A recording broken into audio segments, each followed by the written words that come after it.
అసలు ఈ రోజు ఏదైతే ఎలక్షన్ కమిషన్ వాళ్ళు గుర్తుకు సంబంధించి జనసేన పార్టీ కేటాయించారు అని చెప్పేసి తెలియజేయడం జరిగిందో, సో మొత్తం ఓవరాల్ గా చూసుకుంటే జర్నీ మొత్తం, సో మరొక్కసారి జనసేన పార్టీ అధ్యక్షులు పవన్ కళ్యాణ్ గారి నిజాయితీ అయితే మళ్ళీ నిరూపితమైంది. తేడతలం అయిపోయింది. ఎవరు వేలెత్తి చూపకుండా సిచ్యువేషన్ తెచ్చేసుకున్నారు పవన్ కళ్యాణ్ గారు. ఎవరికి ఛాన్స్ ఇవ్వరు, మరొకసారి కూడా ఛాన్స్ ఇవ్వలేదు పార్టీ విషయంలో. అంటే ఇప్పుడు గుర్తింపు రికగ్నైజ్డ్ అయిపోయింది కాబట్టి, సో ఇప్పుడు ఇంతకు ముందు ఉన్నటువంటి జనసేన పార్టీకి ఇప్పటికి ఏమైనా తేడా ఉందా? ఏమైనా రెస్పాన్సిబిలిటీస్ పెరిగేటువంటి అవకాశం ఉందనుకోవచ్చా? డెఫినెట్గా. ఇప్పటి వరకు రిజిస్టర్డ్ పార్టీ, రిజిస్టర్డ్ పార్టీ అంటే మీరు కూడా ఒక పార్టీ రిజిస్టర్ చేసుకోవచ్చు, నమోదు చేసుకోవచ్చు. ఒక రిజిస్టర్ చేసుకొని నేను ఈ పార్టీ పెడుతున్నాను అని చెప్తే రాజకీయంగా ఎన్నికల కమిషన్ ఏం చేస్తుందంటే ఎన్నికల సందర్భంలో మీకు ఒక 3 గుర్తులు 3 గుర్తులు మీరు ఎన్నుకోవాల్సి వస్తుంది. ఫ్రీ సింబల్స్ మీకు ఇస్తుంది. ఈ ఫ్రీ సింబల్స్ ఒక 10, 15, 20 ఫ్రీ సింబల్స్ మీ ముందు పెడుతుంది. ఈ ఫ్రీ సింబల్స్లో ఒక సింబల్ని మీరు ఎంచుకోండి అని చెప్తుంది. 3 సింబల్స్ని ఎంచుకోండి అంటుంది. ఈ 3 సింబల్స్లో వాళ్ళు పరిశీలించి ఒక సింబల్ని మీకు ఇస్తారు. ఓకే, మీరు రిజిస్టర్డ్ పార్టీ కాబట్టి 3 సింబల్స్ ఇచ్చింది జనసేన పార్టీ. గాజు గ్లాస్తో పాటు మరొక 2 సింబల్స్ ఇచ్చింది. ఇచ్చినప్పుడు ఎలక్షన్ కమిషన్ ఏం చేసిందంటే గాజు గ్లాస్ వచ్చేలాగా కేటాయించింది. గాజు గ్లాసు అయితే మీరు రిజిస్టర్డ్ మాత్రమే, రికగ్నైజ్డ్ కాదు. కాబట్టి గాజు గ్లాసు గుర్తు మీకు శాశ్వతంగా కేటాయించడం కుదరదు. మీరు 135 స్థానాల్లో గతంలో జనసేన పార్టీ పోటీ చేసింది. సో 135 స్థానాల్లో మాకు గాజు గ్లాస్ ఇవ్వండి అంటానికి కుదరదు. Technically it's not possible. ఎందుకంటే మీకు ప్రతి చోట నాకు కూడా గాజు గ్లాస్ కావాలంటాడు ఇంకొకటి వచ్చి, ఇండిపెండెంట్ వచ్చి అంటే అప్పుడు డ్రా తీస్తుంది, ఎవరికి కావాలో వాళ్ళకి ఇస్తుంది గాజు గ్లాస్. సో అలాంటి పరిస్థితి ఉండే క్రమంలో మీ గుర్తు మీది కాదు, మీకు శాశ్వతం కాదు. అక్కడ అవకాశాన్ని బట్టి మీకు ఆ గుర్తిస్తారు. ఫస్ట్ ప్రిఫరెన్స్ మీకే ఇస్తారు. కాన్వర్ట్ సిచ్యువేషన్స్లో అది ఇతరులకు కూడా పోయే అవకాశం ఉంటుంది. అయితే జనసేన పార్టీ ఏంటంటే కొన్ని సందర్భాల్లో వాళ్ళ విచక్షణ మేరకు వాళ్ళు కేటాయిస్తుంటారు. లాస్ట్ టైం కూడా మొత్తం ఇచ్చారు జనసేన పార్టీ. కొన్ని చోట్ల కుదరలేదు. కుదరకపోయిన చోట్ల కొన్ని చోట్ల వేరే వాళ్ళకి ఆ గాజు గ్లాస్ పోయింది. అయితే ఇవాళ ఏంటంటే మీరు గుర్తింపు పొందిన తర్వాత గాజు గ్లాసు మీదే. మీరు వేరే వాళ్ళు ఎవరు పోటీ చేసినా మీ గాజు గ్లాస్ గుర్తు మీద పోటీ చేయడానికి లే. గాజు గ్లాస్ అంటే మీదే. ఎందుకు ఇదంతా పెట్టారు ఈ ప్రాసెస్ అంటే అంతకుముందు చదువుకున్న వాళ్ళ సంఖ్య తక్కువ కాబట్టి వాళ్ళు ఇప్పటికి కూడా మీరు గుర్తును చూసి వేసేస్తుంటారు. మీ గుర్తు అవ్వా తాత, మీ గుర్తు ఫ్యాను, మీ గుర్తు ఫ్యాన్ తాత, మీ గుర్తు ఫ్యాన్ అవ్వా అని చెప్పి ఇట్లా ఫ్యాన్ తిప్పుకుంటూ వెళ్ళేవాడుగా జగను. సో అలానే ఇప్పుడు పవన్ కూడా మీ గుర్తు గ్లాసు, మీ గుర్తు గ్లాస్ అని చెప్తున్నాడు కదా. ఇప్పుడు ఒక ధైర్యంగా చెప్పచ్చు, రేపు పొద్దున మన గాజు గ్లాస్ ఎగిరిపోద్దేమో, మనం గాజు గ్లాసుని జనంలోకి తీసుకెళ్తున్నాము అని ఒక భయం ఉండేది. ఇప్పుడు భాజపా హ్యాపీగా బేషరతుగా గాజు గ్లాసు గుర్తుని తీసుకెళ్ళచ్చు జనంలో. పైగా గాజు గ్లాస్ ఎంచుకోవటంలో కూడా ఒక ఔచిత్యం ఉన్నది. గాజు గ్లాస్ అనేది ఒక పేదవాడు టీ తాగే గ్లాస్, అది ఆ సింబల్. మనం శ్రమైక జీవనంలో శ్రామికులంతా కూడా అలసి సొలసిపోతే టీ తాగటం అలవాటు. వెళ్ళి ఒక టీ దాచుకుంటే ఒక గ్లాస్ ఉంటుంది, టీ గ్లాసు. ఆ గ్లాసు జనసేనకి రావటం అంటే పేదవాడి సింబల్ అని చెప్పాలి. ఆ గ్లాసు గుర్తు రావటం అనేది ఒక రకంగా శుభ సూచకం జనసేన పార్టీకి. సో కొన్ని పార్టీ గుర్తులు మన ప్రచారానికి వీలుగా ఉండవు. రైల్ ఇంజిన్ వచ్చింది గతంలో చిరంజీవి గారికి. ఆ రైల్ ఇంజిన్ గుర్తు బొమ్మ పెట్టుకుని తిరగడమే తప్ప రైల్ ఇంజిన్ని తీసుకురాలేం కదా. సైకిల్ అంటే సైకిల్ తీసుకురాగలుగుతారు. సైకిల్ ఏదోమా మీ గుర్తు సైకిల్ అని చెప్తూ ఉంటారు. సో హస్తం అంటే హస్తం ఇలా చూపిస్తూ ఉంటారు. ఈయన కూడా జగన్మోహన్ రెడ్డి గారు ఫ్యాను, పెద్ద ఫ్యాన్ తీసుకురాలేడు కాబట్టి ఒక చిన్న ఫ్యాన్ తయారు చేసుకుని తిప్పుతూ తిరుగుతుండేవాడు. ఇప్పుడు అందరికంటే చాలా ఈజీ ఏంటంటే గాజు గ్లాస్. ఇప్పుడు గాజు గ్లాసుని మీరు టీ తాగే ప్రతి సందర్భంలో గాజు గ్లాస్ గుర్తొస్తుంది. సో ఈ రకంగా జనసేన పార్టీకి వాళ్ళు గుర్తింపు పొందిన పార్టీ కావటం వల్ల రిజిస్టర్డ్, రికగ్నైజ్డ్. రిజిస్టర్డ్ అంటే ఓన్లీ మీరు రిజిస్టర్ చేసుకోండి, రికగ్నైజ్డ్ అంటే గుర్తింపు. 54 పార్టీలు ఇప్పటి వరకు భారతదేశంలో ప్రాంతీయ పార్టీలుగా రిజిస్టర్ చేయబడ్డాయి.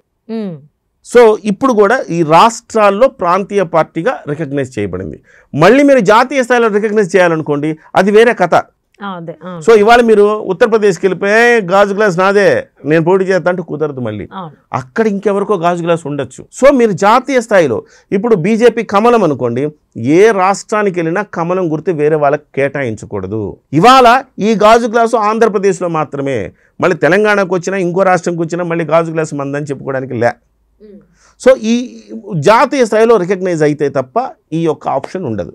సో ఇప్పటివరకు ఇప్పుడు రెండు తెలుగు రాష్ట్రాల్లో జనసేనకు సంబంధించి గాజు గ్లాస్ అని అనుకోవచ్చు. కానీ తెలంగాణలో టెక్నికల్లీ అది ఇంకా మనకు తెలంగాణ ఆంధ్రప్రదేశ్లో గుర్తింపు పొందిన పార్టీ, ఆంధ్రప్రదేశ్లో గుర్తింపు పొందిన రాజకీయ పార్టీ. ఈవెన్ జగన్మోహన్ రెడ్డి గారికి కూడా తెలంగాణలో నాకు తెలిసి లేకపోవచ్చు. ఎందుకంటే అంతకుముందు తెలుగుదేశం పార్టీకి ఉంది. ఎందుకంటే తెలుగుదేశం పార్టీ విభజన తర్వాత కూడా కొన్ని స్థానాలు గెలిచింది. 2014 గెలిచిన తర్వాత వాళ్ళందరూ బీఆర్ఎస్లోకి వెళ్ళిపోయారు అనుకోండి, అది వేరే విషయం. గెలిచింది కాబట్టి 6% 2 సీట్లు ఆల్రెడీ గెలిచింది 2014లో. కాబట్టి వాళ్ళకున్నది. సో జనసేన పార్టీ మళ్ళీ తెలంగాణలో గుర్తింపు తెచ్చుకోవాలంటే 6% ఓట్లు 2 సీట్లు సంపాదించాలి. ప్రస్తుతానికైతే తెలంగాణ మీద ఫోకస్ లేదు కాబట్టి ఆంధ్రప్రదేశ్లో అంతా హ్యాపీసే. జనసేన పార్టీకి ఒక గుర్తింపు పొందిన పార్టీగా రావటం 10 ఏళ్ల శ్రమకు గుర్తుగా మనం భావించాలి.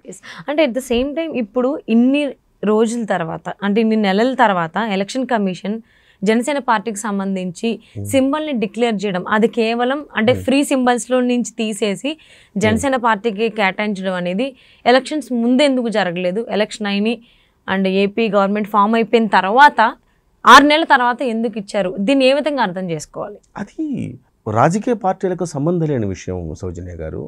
అది ఎలక్షన్ కమిషన్ నిర్ణయించాల్సిన అంశం. అది ఎలక్షన్ కమిషన్కి సర్టన్ రూల్స్ ఉంటాయి, రూల్స్ అండ్ రెగ్యులేషన్స్ ఉంటాయి. ఆ రూల్స్ అండ్ రెగ్యులేషన్స్ ప్రకారంగా ఈసారి వచ్చింది. ఆ అర్హతా ప్రమాణాలు మొన్నటి వరకు ఎలక్షన్ ముందు వరకు జనసేన పార్టీకి లేవు.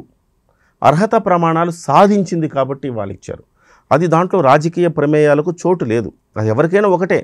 నిజంగా రాజకీయ ప్రమేయ చోటు ఉంటే కేంద్ర ప్రభుత్వంతో సఖ్యతగా ఉండే జనసేన పార్టీ అంతకుముందే తెచ్చుకునేది కదా. కానీ ఎందుకు అప్పుడు తెచ్చుకోలేదు, ఇప్పుడు ఎందుకు వచ్చిందంటే డెఫినెట్గా అది దానికి ఒక అర్హతా ప్రమాణాలు, రాజ్యాంగం ప్రకారం కొన్ని అర్హతా ప్రమాణాలు ఉండాలి. నంబర్ 1, 2 అసెంబ్లీ సీట్లు సాధించాలి, లేదా 6%, 2 అసెంబ్లీ సీట్లు సాధించడంతో పాటుగా 6% ఓట్లు ఈ రాష్ట్రంలో వచ్చి ఉండాలి. ఫస్ట్ థింగ్ 6% ఓట్లు 2 అసెంబ్లీ స్థానాలు.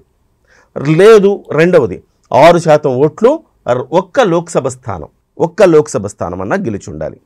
ఈ కాంబోలో ఈ సమీకరణం అన్న వర్కౌట్ అవ్వాలి. ఈ సమీకరణం 2 జనసేన పార్టీకి లేవు. గతంలో మీరు చూస్తే జనసేన పార్టీ 1 స్థానం, ఈ 6% సీట్లు ఓట్లు తెచ్చుకున్నది, కానీ ఒకే 1 అసెంబ్లీ స్థానం గెలుచుకున్నది. కాబట్టి ఆ రోజు అర్హత లేదు జనసేన పార్టీకి. సో అది తప్పితే మళ్ళీ మూడవది 3% మీరు ఓవరాల్ సీట్ల నుంచి 3% మీకు వచ్చి ఉండాలి. ఇప్పుడు 175 ఉందనుకోండి, 175 అంటే 3% అంటే ఎంత అండి? సో కనీసం ఒక 5 సీట్లు గెలవాలి. సో అంటే 100కి 3 స్థానాలు, 200కి 6 స్థానాలు, కనీసం 5 స్థానాలు గెలిచి ఉంటే మీకు డెఫినెట్గా వచ్చేది. మీకు 6% ఓట్లు లేకపోయినా ఒక 5 స్థానాలు మీకు 6% ఓట్లు ఎందుకు? 2 అసెంబ్లీ స్థానాలు గెలిచినప్పుడే 6% ఓట్లు ఉన్నప్పుడు 5 అసెంబ్లీ స్థానాలు గెలిచినప్పుడు 6 స్థానాలు ఎందుకు ఉండవండి అని కూడా మీకు అనుమానం రావచ్చు. మనం ఒక 100 స్థానాల్లో పోటీ చేసామండి. ప్రతి చోట 2000, 3000, 5000, 10,000 ఓట్లు వచ్చినాయి, కానీ మనం గెలవాల.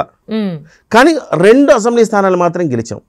సో ఓవరాల్గా చూస్తే కనుక 100 అసెంబ్లీ స్థానాల్లో మన ఓట్ల సంఖ్య మనం లెక్కిస్తే 6% ఉంటుంది.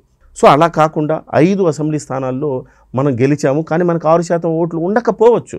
మనం పోటీ చేసిందే 10 అనుకోండి, అందులో 5 గెలిచాము, అందులో ఓవరాల్ ఓటింగ్లో 6% రాకపోవచ్చు మనకి. అందుకోసం రాజ్యాంగంలో పలు విధాలుగా పలు ఆప్షన్స్ ఇచ్చిందనమాట. మూడవది నేను చెప్పింది 3%. 4వ ఆప్షన్ ప్రకారం కూడా మీరు లోక్సభలో ప్రతి 25 స్థానాలకు 1 స్థానం మీకు వచ్చి ఉండాలి. అంటే ఇప్పుడు మీ దగ్గర 25 ఆంధ్రప్రదేశ్లో 20 స్థానాలు ఉన్నాయి, కనీసం 1 లోక్సభ స్థానం గెలుచుకొని ఉండాలి. సో ఒక భాగం వచ్చి ఉండాలి. ఈ రకంగా అంటే అనేక రకాల పారామీటర్స్లో ఈ ఏ రకమైన పారామీటర్ కూడా జనసేన పార్టీ అర్హత సంపాదించలేదు. ఇప్పుడు అర్హత సంపాదించింది కారణం ఏంటంటే 21 శాసనసభ స్థానాలు, 2 లోక్సభ స్థానాలు రావటం ద్వారా దీనికి అర్హత సంపాదించింది. కాబట్టి మనకి ఇవాళ జనసేన పార్టీ గుర్తింపు పొందిన పార్టీగా అవతరించిందని చెప్పాలి. 2025 స్టార్టింగ్లో పవన్ కళ్యాణ్ ఫ్యాన్స్గానే కాదు, జనసేన పార్టీ కార్యకర్తలకి, అభిమానులకి, నాయకులకి అందరికీ గుడ్ న్యూస్ అనే చెప్పుకోవాలి. సో 10 సంవత్సరాల తర్వాత పార్టీ నమోదు నుంచి నెక్స్ట్ లెవెల్ గుర్తింపు పొందడం జరిగింది. గుర్తు కూడా డిక్లేర్ చేసేసారు, ఫిక్స్ చేసేసారు ఏపీకి సంబంధించి మాత్రం. So it's a good news అండి. సో ఎంత ఇన్ఫర్మేషన్ని, వాల్యుబుల్ ఇన్ఫర్మేషన్ని మాతో షేర్ చేసుకున్నందుకు thank you so much Kiran.